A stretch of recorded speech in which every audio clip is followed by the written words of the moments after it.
Berapa banyak sahabat, kawan, tetangga, handai tolan yang amat sangat ingin sampai ke hari yang baik mulia ini, tapi mereka tidak sampai. 2 bulan yang lalu mereka berdoa, Allahumma barik lana fi Rajab wa Sya'ban. Ya Allah, berikan kami berkah di bulan Rajab dan Sya'ban.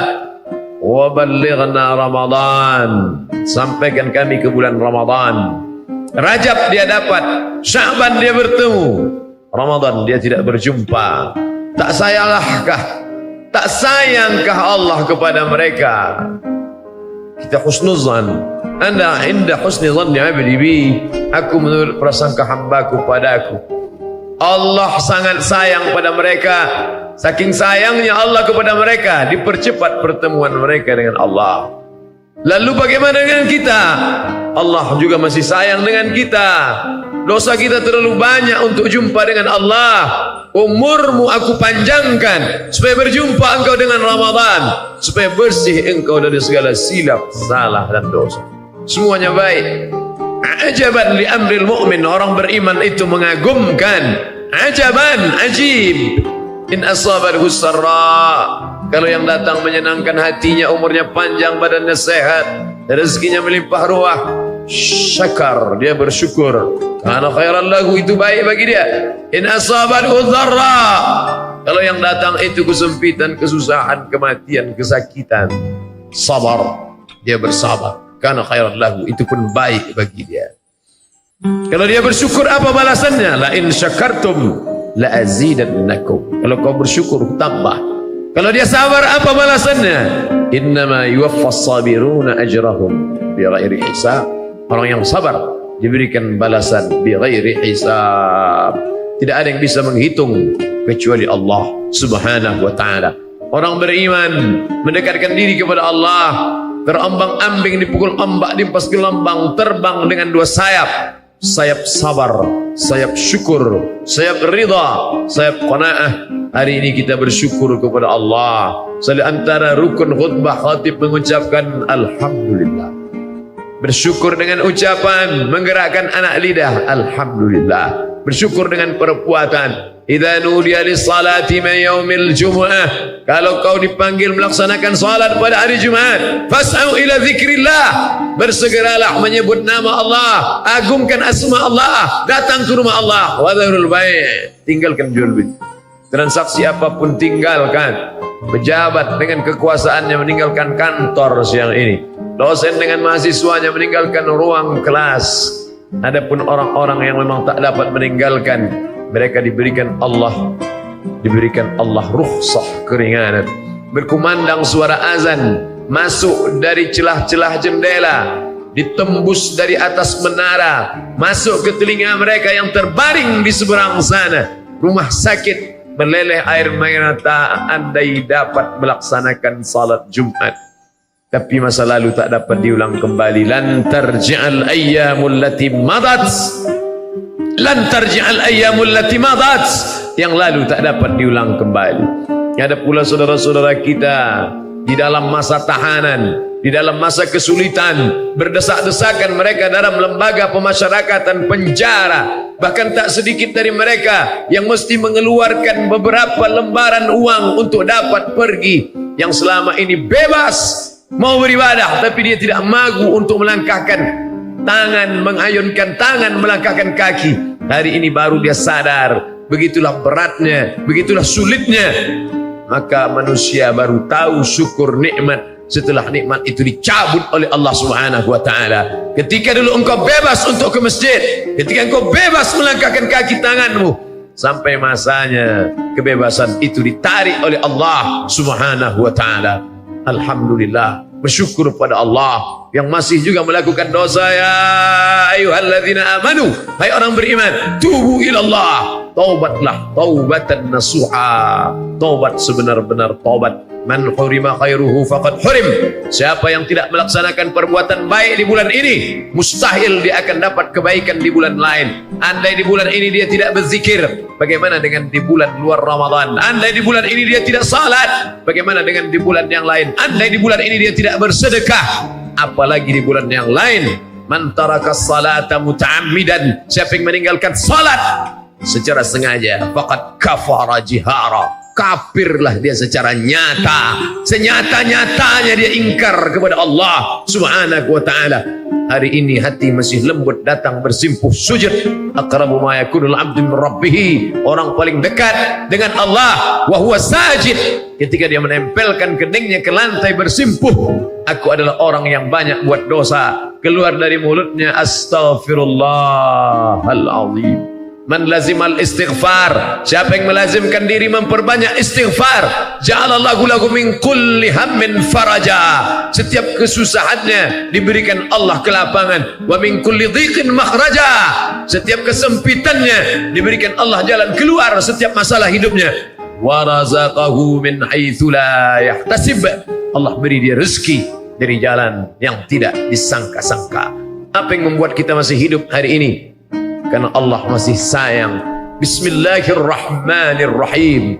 Tidak diawali ayat itu dengan Bismillahil Azizil Jabbar, tidak diawali ayat itu dengan Bismillahil Azizil Qahar, tapi diawali dengan Bismillahirrahmanirrahim, dengan nama Allah yang Maha Pengasih lagi Maha Penyayang. Dengan kuasanya, kudrat iradatnya, para pendosa itu sudah lama mati kalau dia berkehendak. Cukup dia perintahkan satu malaikat memekikkan suara, memecahkan gendang telinga, menghancurkan, leburkan dunia, tapi dia masih sayang. Maka Allahu liyu'adzibahum wa anta fihim, Allah tidak akan menurunkan azab selama Muhammad ada bersama mereka.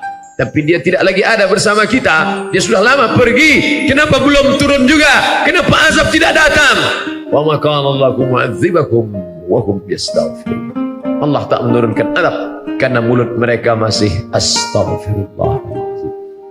Kita hidup menumpang tuah, kita sangka kitalah yang menyebabkan azab ini tidak turun. Ada orang-orang tua suci hati mereka, lidah mereka sebelum azan subuh berkumandang, wabil asharihum yastaghfirun, di waktu suhur, di waktu sahur mereka beristighfar. Itulah sesungguhnya yang menunda azab itu tiba, bukan karena kita yang banyak bergelimang dosa. Ada anak-anak kecil yang belum berdosa, ada ibu-ibu tua renta yang anaknya saleh dan salehah, ada orang-orang penghafal Al-Quran, mereka lah yang menahan azab itu, bukan karena kita. Kita terlalu banyak memancing kemurkaan, kemarahan Allah subhanahu wa ta'ala. Oleh sebab itu di antara nikmat terbesar, la tus'alunna yawma idzin 'anil na'im, kelak kau semua akan ditanya 'anil na'im, nikmat yang kuberikan dulu kemana kau pakai? Siapa yang dapat menghitung hembusan nafas? Siapa yang dapat menghitung detak jantung? Siapa yang dapat menghitung berapa tetes darah yang dicuci buah pinggang? Siapa yang dapat menghitung segala nikmat? Wa in ta'udu ni'matallah, kalau kau hitung nikmat Allah la tuhsuha, kau tak dapat menghitungnya. Tapi kelak semua akan ditanya, inna sam'a, pendengaran, wal basar, penglihatan, wal fuad, hati dan pikiran, kullu ulaika kana anhu mas'ula, semua akan disoal, semua akan ditanya di hadapan Allah. Berapa pertanyaan Allah? Sebanyak nikmat yang kau terima. La tazulu qadama 'abdin, kaki anak Adam akan tetap tegak berdiri hari kiamat, hatta yus'al, sampai dia disoal. Apa soalannya? Soalan tidak dapat kita ketahui kecuali dari dia yang dipilih oleh Allah. Wa ma yantiqu 'anil hawa, dia bicara bukan mengikuti hawa nafsunya. In huwa illa wahyun yuha, dari Allah subhanahu wa ta'ala. Dia yang berkata. Apa dia katakan? Yang ditanya Allah pertama kali, an umrihi fima afnah, umur yang kuberikan kepadamu kemana kau pakai? Azan maghrib nanti berkumandang, 48 jam kita sudah berada di bulan agung mulia ini. Kemana saja pergi 48 jam itu kau pakai? Bila kita dapat menjawab, aku pakai dengan salat tahajud, salat sunat duha, salat sunat witir, salat sunat tarawih, salat sunat isyraq, salat sunat awabin, salat qabliyah, salat sunat ba'diyah. Alhamdulillah, 48 jam sudah aku berikan kepada engkau. Bila kita dapat menjawab, aku sudah membaca Al-Quran, merenungkan isi Al-Quran, muhasabah, introspeksi diri. Alhamdulillah, 48 jam aku berikan, kemana kau pakai? Kelak semua akan ditanya, sekecil apa? Faman ya'mal mithqala dzarratin khairan yarah. sebesar biji sawi, sebesar tapak kaki semut yang hitam, di atas batu yang hitam, di tengah malam yang gelap, di tengah samudera yang luas, akan dituntut di hadapan Allah Subhanahu wa ta'ala. Syukur nikmat Allah, hari ini hati masih lembut menjawab panggilan azan, berkumpul di tempat terbaik masjid bersama orang-orang baik, shaimin, orang puasa, kabul doanya, mendengarkan yang paling baik firman Allah, sabda Rasulullah sallallahu alaihi wasallam. Tapi di sana masih ada saudara marah yang bergelimang dosa, tak tahu entah kapan tiba masanya, sampai akhirnya malaikat maut tiba mencabut nyawanya dengan satu kali sentapan, seperti tebasan pedang di tempat yang sama beratus kali, seperti mata kail pancing ditarik dari kulit yang basah, seperti kambing dikuliti hidup-hidup, menggeletar, bergegar, tapi tak dapat diulang kembali. Tak pernah dia berkata, Allahumma hawwin alaina fi sakaratil maut, ringankan aku menghadapi sakaratul maut. Sampai pada puncaknya, malaikat mencabut nyawa itu keluar dari jasad, mata melotot, meregang nyawa dalam keadaan su'ul khatimah, mati. Hidup ini singkat, 63 tahun, potong masa kanak-kanak, tidur, bekerja, beraktivitas, hilang masa, lama, singkat, pendek. Tapi resiko yang akan diterima, berapa lama kau berada dalam kerak neraka jahannam, khalidina fiha abada. Siapa yang banyak menghabiskan waktu? Anak. Siapa yang banyak menghabiskan waktu? Pasangan hidup. Siapa yang paling banyak menghabiskan waktu? Kawan, sahabat, senda gurau, tertawa, terbahak-bahak. Tertawalah, ismasita, hidup sesuka hatimu, fa innaka mayyit. Kau akan jadi mayat, kau akan jadi bangkai, kau akan menghadap Allah Subhanahu wa ta'ala. Apa yang akan kau bawa?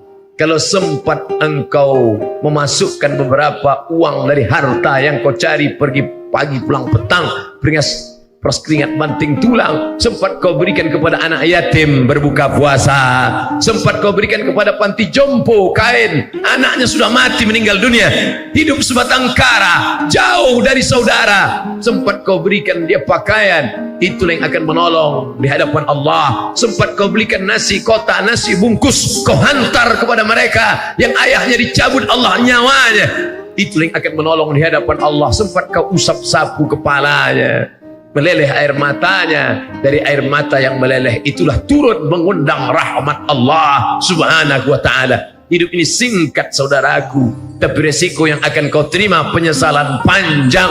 Anas, semua manusia ini tidur, semua manusia ini dalam keadaan lelap. Anasuniam, manusia tidur. Falamma matu, ketika mereka mati, intabahu, saat mereka bangun. Kapan? Ketika nyawa keluar dari badan, ketika ruh tercabut dari jasad. Falamma matu, ketika mereka mati, intabahu, barulah mereka terbangun dari tidur panjang, terbangun dari lelap, terbangun dari mengigau. Oh, ternyata aku kaya, tapi dalam mimpi saja. Ternyata aku punya kuasa, tapi hanya mengigau igauan lamunan panjang. Lalu mana yang kau bawa? Kalau pernah kau langkahkan kaki ke rumah Allah, solat tarawih berjamaah, solat witir bersama sahabat, andai tolan anak keluarga, sempat kau buka agak satu dua muka surat, sempat kau berikan titipkan hartamu di jalan Allah, itulah yang datang menolong. Ma'akalta fa'afnaita, yang kau makan busuk, wa malabista fa'ablaita, yang kau pakai lapu, wa matasaddaqta fa'amdaita, yang kau sedekahkan, itulah yang kau bawa hari esok menanti menunggu di hadapan Allah. Yatsma'ul mayyita thalathun, yang mengiringi mayat ramai. Karangan bunga sejauh mata memandang, handai tolan sahabat kerabat datang menetes air mata, tapi yang mau masuk ke dalam, wa yabqa wahidun, yang tinggal hanya satu saja. Harta pulang, keluarga pulang, semua yang kau cari tinggal, akan dibagi oleh ahli waris, tercabik-cabik, berkeping, tak tersisa. Kalau pernah kau berikan 1, 2, 3 keran air sumur bor menetes seperti tetesan embun di tengah gurun pasir yang panas. Kalau pernah kau berikan atap, tirai, lantai, keramik, kubah masjid, akan menjadi lantai permadani melapangkan liang kubur lahatmu. Tapi selama ini kau sombong, angkuh, jangankan untuk membantu, jangankan untuk menolong, menatap pun jijik dan hina. Hari ini kau berada dalam tempat kehinaan. Engkau hanyalah setumpuk daging busuk yang akan menjadi santapan cacing tanah. Rumah itu engkau yang membuat, engkau yang membeli tanahnya, engkau yang mencari insinyurnya. Tapi sampai masanya sejengkal pun tidak ada di antara relung tempat ruang rumah itu bersedia menampung engkau. Akhirnya kau dibawa ke masjid. Mereka berkata, bawa jenazah itu ke dalam. Selama ini mereka menyambut tanganmu, selama ini mereka mencium memelukmu. Sampai masanya bawa jenazah itu ke dalam. Semakin cepat kita akan hantar dia ke tempat kekal dan abadi. Kau tak akan kembali untuk selamanya. Saat itulah penyesalan tiba, saat itulah mata berbinar. Apa kata mereka? Laula akhartani ila ajalin qarib, ya Allah, balikkan aku lagi ke dunia sebentar saja, sekejap saja. Fa asaddaqa, andai 1 menit aku hidup, andai 1 detik aku hidup, kalau aku beri kau hidup, kau mau apa? Kata Allah. Kalau aku hidupkan kau lagi, kau mau apa? Mereka menjawab, fa asaddaqa, aku mau bersedekah. Pendek saja jawaban mereka, aku mau bersedekah, wa akum minas salihin, dan aku ingin beramal saleh. Yang satu melihat azab, apa kata mereka? Rabbana absarna, mata kami sudah melihat azab, wa sami'na, telinga kami sudah mendengar azab, farji'na, balikan lagi kami ke dunia ya Allah, na'mal salihah, kami ingin beramal saleh, inna muqinun, kami yakin seyakin-yakinnya. Tapi keyakinan tak lagi bermakna. Ismasyita, hiduplah sesuka hatimu. Kau mau menumpuk harta, silakan. Kau mau jadi tumpukan kekuasaan, jabatan, silakan. Fa innaka mayyit, tapi ingat, kau akan jadi mayat, kau akan jadi bangkai. Kau tak bernilai, kau tak berharga. Amalmu, hatimu, itulah yang akan menolong di hadapan Allah.